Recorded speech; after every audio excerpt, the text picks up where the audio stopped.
और इन सब के बीच चंद्रयान 3 को लेकर बड़ी खबर, जहां आज से शुरुआत होने जा रही है। 4 बजे विक्रम लैंडर की स्पीड कम करने की प्रक्रिया को शुरू कर दिया जाएगा। शाम करीब 4 बजे चंद्रयान 3 के विक्रम लैंडर को डी बूस्टिंग के जरिए थोड़ी निचली कक्षा में लाया जाएगा। डी बूस्टिंग का मतलब यह होता है कि स्पेसक्राफ्ट की रफ्तार को धीमा करना। ये प्रक्रिया 20 अगस्त को भी होगी। इसके बाद लैंडर की जो चंद्रमा से दूरी है 30 किलोमीटर ही महज रह जाएगी। तो आज कम की जाएगी लैंडर की रफ्तार, और ये बेहद जरूरी हो जाता है क्योंकि कल अहम पड़ाव पार किया था जब प्रोपल्शन मॉड्यूल से लैंडर अलग हुआ था। और 23 अगस्त को शाम को 5:45 बजे का वक्त होगा जब लैंडर चांद की सतह पर उतरेगा। लेकिन आज का दिन इसलिए अहम है क्योंकि स्पीड को कम किया जाएगा। दरअसल लैंडर की स्पीड जो है कम होगी, लैंडर को अपने हिसाब से स्पीड कम करना होगा और ये सबसे अहम होगा। चांद की सतह पर जाएगा, यानी कि उस इलाके में जहां जिसे डार्क साइड ऑफ मून कहा जाता है, यानी कि जो पृथ्वी के सामने नहीं आता। सबसे बड़ी बात यह है कि इसमें क्यों कम स्पीड की जा रही है। देखिए, बहुत तेजी से स्पीड आता है, लेकिन अगर आपको सॉफ्ट लैंडिंग करानी है तो आपको स्पीड को धीरे धीरे कम करना होगा। और इसी सॉफ्ट लैंडिंग के लिए स्पीड को कम करना शुरू किया जाएगा और 23 अगस्त को सॉफ्ट लैंडिंग हो जाएगी। ऐसे पूरे अब अनुमान है, क्योंकि किस तरीके से वो उसकी कक्षा में एंटर हो चुका है। अब इंतजार बस किया जा रहा है कि इतने साइंटिस्ट की मेहनत, इतना सब कुछ सफल रहे, कामयाबी हम सबको चंदा मामा तक पहुंचने में हासिल हो। तो जो स्पीड कम करना है वो इसलिए भी महत्वपूर्ण हो जाता है क्योंकि जो चंद्रयान 2 की असफलता थी उसमें गति एक बहुत बड़ा कारण था। कि यानी कि जब अब प्रोपल्शन मॉड्यूल से लैंडर कल दोपहर 1:15 पर अलग हुआ, ऐसे में लैंडर को अभी तक इस तरीके से समझा जाए कि यहां तक प्रोपल्शन मॉड्यूल ही लेकर के आया। लेकिन अब लैंडर की गति को कम करना, यानी कि धीमे धीमे वो चांद की सतह पर उतरेगा। सॉफ्ट लैंडिंग इसलिए जरूरी है। तो आज का दिन काफी महत्वपूर्ण है। तो जैसा कि हमने जिक्र किया, आज का दिन चंद्रयान 3 के लिए बेहद अहम होने वाला है। 23 अगस्त को कामयाबी की शुरुआत आज शाम को होने वाली एक प्रक्रिया से शुरू हो जाएगी। जिस विक्रम लैंडर की 23 अगस्त को चांद पर लैंडिंग होने वाली है, उसकी स्पीड को आज इतना किया जाएगा ताकि वो बेहद आसानी से चांद की सतह पर उतर पाए। ये पूरी प्रक्रिया कैसे होगी, उसकी एक रिपोर्ट हम आपको दिखाते हैं। 1 0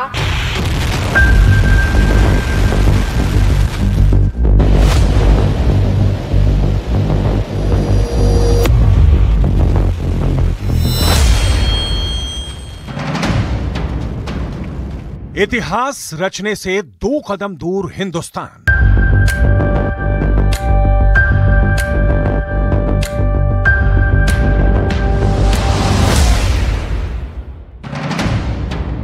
चांद पर लैंडिंग का काउंटडाउन। धरती से चांद के सफर पर निकले चंद्रयान 3 के लिए आज का दिन बेहद अहम होने वाला है।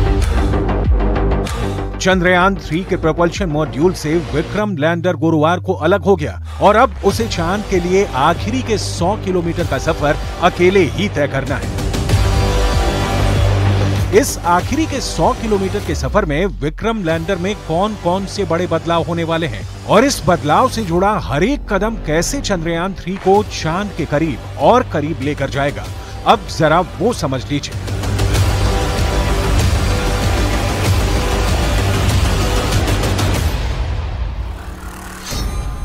आज शाम करीब 4 बजे चंद्रयान 3 की रफ्तार कम हो जाएगी। आज ही लैंडर मॉड्यूल की ऊंचाई में कमी लाई जाएगी। शुक्रवार से लेकर शनिवार के दौरान लैंडर मॉड्यूल को 100 किलोमीटर की कक्षा से 30 किलोमीटर की कक्षा में स्थापित होगा। यह पूरी प्रक्रिया कैसे होगी और इस प्रक्रिया में कौन कौन सी चुनौतियां आनी बाकी हैं, वो आपको डेमो के जरिए समझाते हैं। विक्रम लैंडर का सेपरेशन हैपन हो चुका है।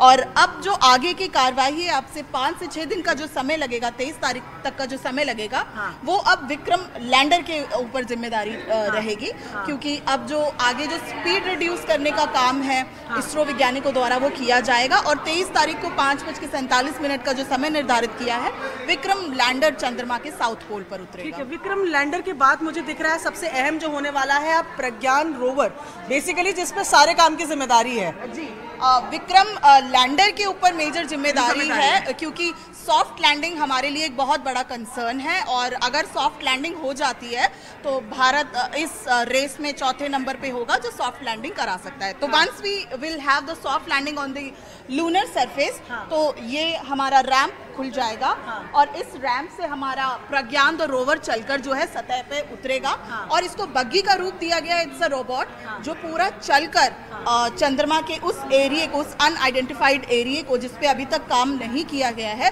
उसकी मैपिंग करेगा, पुष्टि करेगा किस तरीके के खनिज, गैस और अन्य पदार्थ, साथ ही साथ सेस्मिक एक्टिविटीज का भी प्रज्ञान जो है हमें खबर जो है डाटा कलेक्ट करके भेजेगा।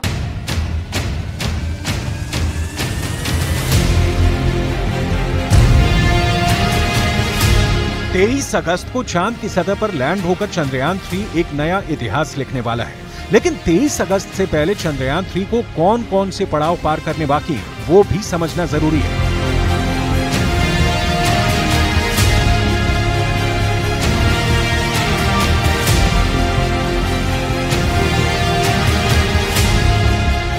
बीस अगस्त को लैंडर मॉड्यूल कक्षा छोड़कर चंद्रमा की सतह की ओर बढ़ेगा। रात 1:45 बजे के करीब इसकी डी ऑर्बिटिंग होगी। इसके बाद लैंडर चंद्रमा के गुरुत्वाकर्षण प्रभाव में आ जाएगा। 21 और 22 अगस्त को मॉड्यूल की गति को कम करने की प्रक्रिया शुरू होगी। मॉड्यूल की दिशा को चंद्रमा के लंबवत करने की प्रक्रिया भी इसी दौरान शुरू की जाएगी। और आखिर में आएगा 23 अगस्त का वो अहम पड़ाव जब विक्रम लैंडर की चंद्रमा के दक्षिणी ध्रुव के पास शाम करीब 5:47 पर सॉफ्ट लैंडिंग होगी। रोवर प्रज्ञान चांद की सतह पर उतरेगा।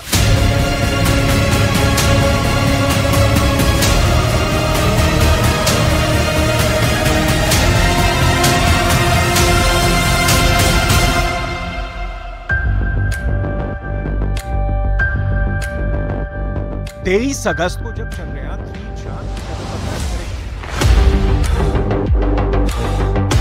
तब उसकी चांद से दूरी महज 30 किलोमीटर की होगी।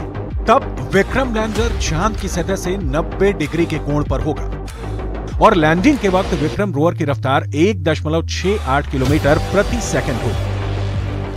स्पीड को नियंत्रित करने की ज़रूरत रहेगी और स्पीड को धीरे धीरे कम किया जाएगा। ऑलमोस्ट हम 100 किलोमीटर्स का दायरा रह गया है अब चंद्रमा के करीब जाने का, तो ये 100 से 50 किलोमीटर का जो सफ़र है इसमें डीबूस्टिंग से स्पीड को नियंत्रित कर और लैंडर की जो है पोजीशन को चेंज कर निर्धारित किया जाएगा कि जो एरिया हमने लैंडिंग के लिए चुना है क्या वो पूरी तरह से एक लास्ट मिनट गो अहेड है। और जब इस बात का संज्ञान हो जाएगा तो फिर 23 तारीख को अपने गिवन टाइम पर जो है वो लैंडिंग का प्रयास होगा।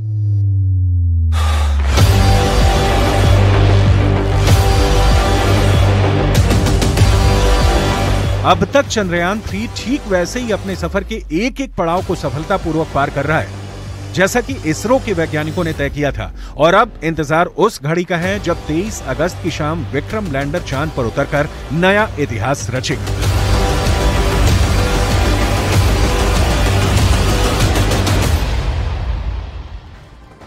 हर एक दिन, हर एक मिनट, हर एक लम्हा बड़ा महत्वपूर्ण है। आज से लेकर 23 अगस्त तक एक एक दिन मिशन चंद्रयान के लिए बेहद अहम है। कल का दिन चंद्रयान 3 के लिए टर्निंग पॉइंट था, क्योंकि कल चंद्रयान 3 का प्रोपल्शन मॉड्यूल और लैंडर से अलग हो गया था और अब चांद के लिए आगे का सफर विक्रम लैंडर को अकेले ही पूरा करना है। विक्रम लैंडर को चांद की सतह पर उतरने की आखिरी 100 किलोमीटर की यात्रा को खुद ही तय करना होगा। साथ ही ऊंचाई भी कम करनी है। एक रिपोर्ट के जरिए हम समझते हैं। भारत का तीसरा मून मिशन चंद्रयान 3 एक और अहम पड़ाव को पार करके आगे बढ़ गया है। गुरुवार दोपहर 1:15 पर 2 हिस्सों में बटा चंद्रयान 3, यानी चंद्रयान 3 के साथ गया विक्रम लैंडर प्रोपल्शन मॉड्यूल से सफलतापूर्वक अलग हो गया है। इसरो ने ट्वीट कर लिखा, दोपहर 1:15 पर 2 हिस्सों में बटा चंद्रयान 3, यानी चंद्रयान 3 के साथ गया विक्रम लैंडर प्रोपल्शन मॉड्यूल से सफलतापूर्वक अलग हो गया है। इसरो ने ट्वीट कर लिखा, यहां तक की सवारी के लिए धन्यवाद दोस्त। लैंडर मॉड्यूल प्रोपल्शन मॉड्यूल से अलग कर दिया गया है। लैंडर तो जैसे आप सब जानते हैं कि 23 तारीख को धरती पर अपने पांव रखेगा और वहाँ फिर काम करना शुरू होगा। उसके तो नवा भी वो कुछ एक प्रयोग एक्सपेरिमेंट करेगा।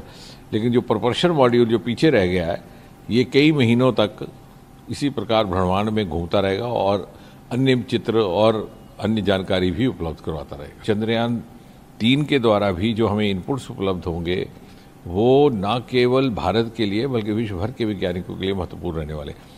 इसके अतिरिक्त पृथ्वी को लेकर के भी कुछ एक प्रयोग वहाँ रहेंगे, जो स्पेक्ट्रोस्कोपी उनकी अलग से है कि पृथ्वी के वातावरण कैसा है, उसकी रचना कैसी है, आने वाले समय में उसमें क्या बदलाव आ सकता है, इत्यादि इत्यादि। अब चंद्रयान के विक्रम लैंडर को चांद की सतह पर उतरने की आखिरी 100 किलोमीटर की यात्रा खुद करनी होगी और साथ ही साथ ऊंचाई भी कम करनी होगी। अब शुक्रवार से लेकर रविवार तक होने वाले डी ऑर्बिटिंग के जरिए विक्रम लैंडर को 30 किलोमीटर वाले पेरिल्यून और 100 किलोमीटर वाले एपोल्यून ऑर्बिट में डाला जाएगा। उसे अपने इंजनों यानी थ्रस्टर्स का इस्तेमाल करके अपनी गति को धीमी करना होगा। अब 18 और 20 अगस्त को होने वाले डी ऑर्बिटिंग के जरिए विक्रम लैंडर को 30 किलोमीटर वाले पेरिल्यून और 100 किलोमीटर वाले एपोल्यून ऑर्बिट में डाला जाएगा। उसे अपने इंजनों यानी थ्रस्टर्स का इस्तेमाल करके अपनी गति को धीमा करना होगा। एक एक स्टेप अब आगे जो है वो बहुत ही ज़्यादा इम्पोर्टेंस रखेगा, हर दिन जो है इम्पोर्टेंस रखेगा। 23 तारीख का दिन जो है वो निर्धारित किया गया है इसरो ने, जब हम सॉफ्ट लैंडिंग करेंगे चंद्रमा के साउथ पोल पे। तो जैसे आपने कहा कि प्रपल्शन मॉड्यूल से विक्रम लैंडर जो है वो अलग हो गया है। यहाँ पर हमने मॉडल के माध्यम से इसको समझाने का प्रयास किया है। ये हमारा प्रपल्शन मॉड्यूल है। प्रपल्शन मॉड्यूल जो है विक्रम लैंडर को जो है कैरी कर चंद्रमा के आखिरी कक्षा तक लेकर आया है। अब आगे का जो सफ़र है, आखिरी 100 किलोमीटर का कुछ दायरा है जो वो हमारा विक्रम लैंडर तय करेगा। और अब ये 5 से 6 दिन का जो समय है, इसमें अपनी स्पीड को कम करना, अपने आप को सीधा करना, क्योंकि अभी तक ये ट्रैवल कर रहा था स्पेस पे।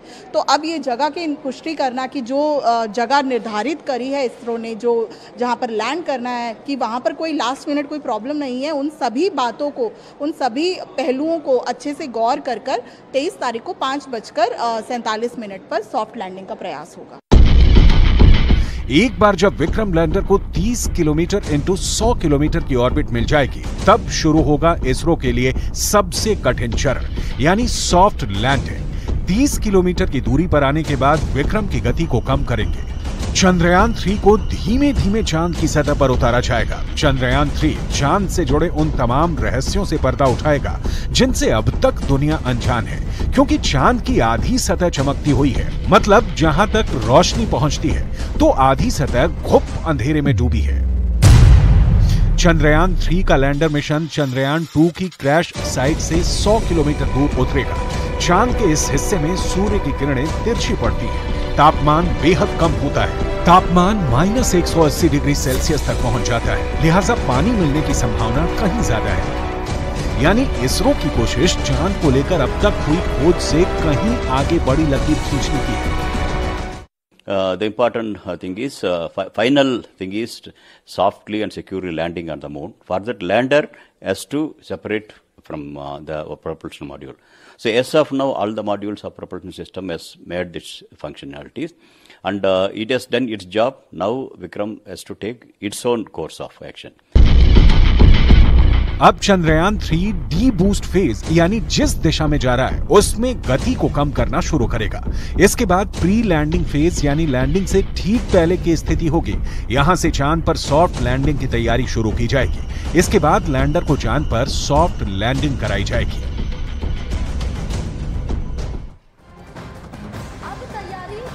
जुड़े रहस्यों से पर्दा उठाने की है, लेकिन इससे कहीं ज्यादा बड़ा सवाल चंद्रयान 3 के लैंडर की सॉफ्ट लैंडिंग का ही बना हुआ है, क्योंकि 2019 में चंद्रयान 2 के लैंडर के साथ जुड़ी नाकामयाबी हमारे सामने है। ऐसे में इस बार इसरो ने लैंडर की सॉफ्ट लैंडिंग कराने के लिए क्या तैयारी की है, ये बताएंगे आप। और मिशन में क्या कुछ बदलाव भी किए गए हैं, ये भी आपको दिखाते हैं।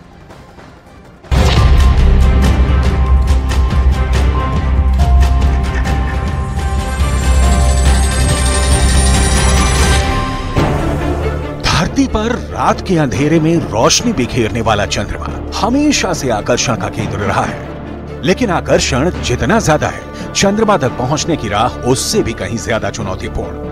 Vikram lander descent was as planned and normal performance was observed up to an altitude of 2.1 kilometer. Subsequently, the communications from the lander to ground station was lost. The data is being analyzed. Mission Chandrayaan 2 भले ही अधूरा रहा, लेकिन इस बार इसरो की तैयारी पूरी है। Mission Chandrayaan 2 की तुलना में कहीं ज्यादा मजबूत है। कई मायनों में चंद्रयान 3 जुलाई 2019 में लॉन्च किए गए चंद्रयान 2 से अलग है। इस बार ऑर्बिटर की जगह पर प्रोपेल्शन मॉड्यूल लगाया गया है, जो चंद्रयान 3 को लैंडर की सॉफ्ट लैंडिंग के दौरान नेविगेशन में मदद करेगा।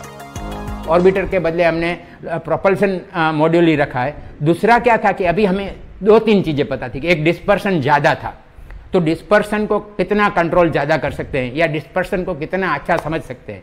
इससे ज्यादा तो हमने क्या किया कि हमारा जो कंप्यूटर प्रोग्राम था उसकी रेंज थी उसको बढ़ा दी कि अभी अगर डिस्पर्सन ज्यादा भी हो गया तो भी हम कंट्रोल है हमारा चला नहीं जाएगा। चंद्रयान 3 मिशन में मॉड्यूल के 3 हिस्से हैं। प्रोपेल्शन मॉड्यूल जो स्पेसशिप को उड़ाने वाला हिस्सा होता है, लैंडर मॉड्यूल जो स्पेसशिप को चंद्रमा में उतारने वाला हिस्सा है, रोवर ये चंद्रमा का डेटा जुटाने वाला हिस्सा होता है। यही नहीं, चंद्रयान 3 को चंद्रयान 2 के मुकाबले कई स्तर पर अपग्रेड किया गया है ताकि सफलता को सुनिश्चित किया जा सके। पिछली बार की तुलना में लैंडर को मजबूत बनाया गया है। चंद्रयान 3 में बड़े और शक्तिशाली सौर पैनल का इस्तेमाल किया गया है। गति निर्धारित करने के लिए अतिरिक्त सेंसर लगाए गए हैं। चंद्रयान 2 की सॉफ्टवेयर समस्या को ठीक किया गया है। लैंडर है वो थोड़ा हैवी है, मैं आपको कहता हूँ क्यों हैवी है। हैवियर है तो वो एक इंजन से शायद काम भी नहीं चलता था, तो उस सेंटर वाले इंजन को निकाल दिया। चंद्रयान 3 के लैंडर की सॉफ्ट लैंडिंग के लिए इसरो की तैयारी फुल प्रूफ है। गलती की किसी भी गुंजाइश को खत्म किया गया है। लैंडर इसका वजन 1726 किलोग्राम है और चंद्रयान 2 के लैंडर से कहीं ज्यादा मजबूत है। वहीं रोवर प्रज्ञान का वजन 26 किलोग्राम है। लैंडर के साथ 4 पेलोड भेजे जाएंगे। लैंडर की ऑन बोर्ड पावर 738 वॉट की है। चंद्रयान 2 के लैंडर की ऑन बोर्ड पावर 650 वॉट की थी, वहीं रोवर की ऑन बोर्ड पावर 50 वॉट की है।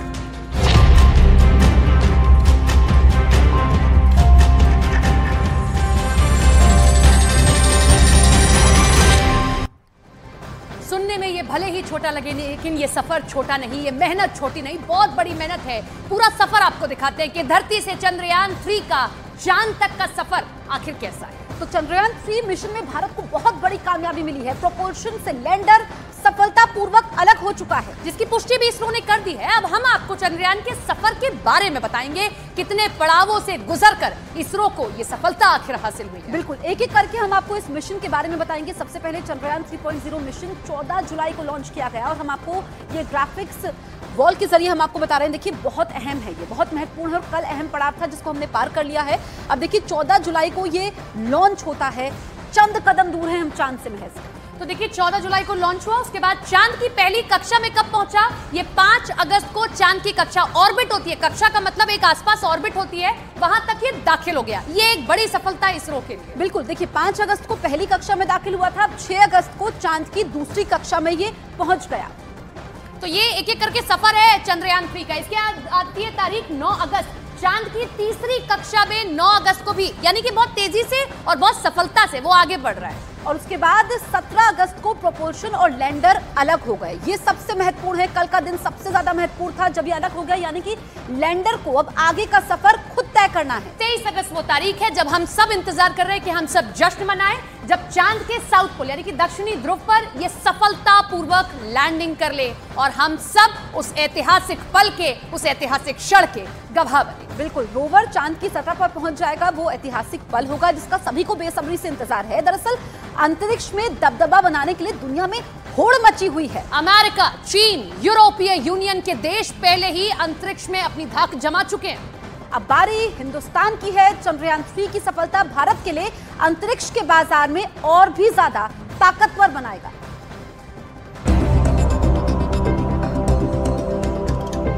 अंतरिक्ष अनंत है और संभावनाएं भी।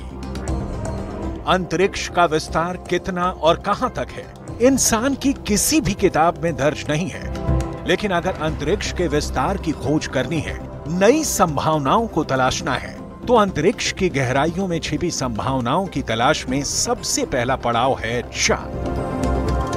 चांद हमारे आकाश में टिमटिमाते किसी भी दूसरे तारे तक पहुंचने से कहीं ज्यादा आसान है।